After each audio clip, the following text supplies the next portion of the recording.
বিশ্বনবী একবার ছাগলের রান খাচ্ছিলেন। রান খেতে খেতে বিশ্বনবী বলেন, আনা সাইয়্যিদুন নাসি ইয়াউমাল কিয়ামা, আমি কিয়ামতের দিন সর্বশ্রেষ্ঠ হব, মানুষের মধ্যে সর্বশ্রেষ্ঠ সেরা আমি বিশ্বনবী। আলহামদুলিল্লাহ পড়েন।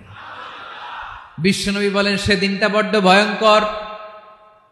সেদিন কেউ কারো কোনো উপকারে আসবে না, বন্ধু বন্ধুর কাজে আসবে না, স্ত্রী স্বামীর উপকারে আসবে না, স্বামী স্ত্রীর উপকারে আসবে না, পীর সাহেব মুরিদরে বাঁচাতে পারবে না, মুরিদ পীর সাহেবরে বাঁচাতে পারবে না, নেতা কর্মীর পরিচয় দিবে না, কর্মী নেতার পরিচয় দিবে না, ভাই বোনকে চিনবে না, বোন ভাইকে চিনবে না, বাবা তার সন্তানকে চিনবে না, মেয়েকে দেখে মা দৌড়ে দৌড়ে পালাবে।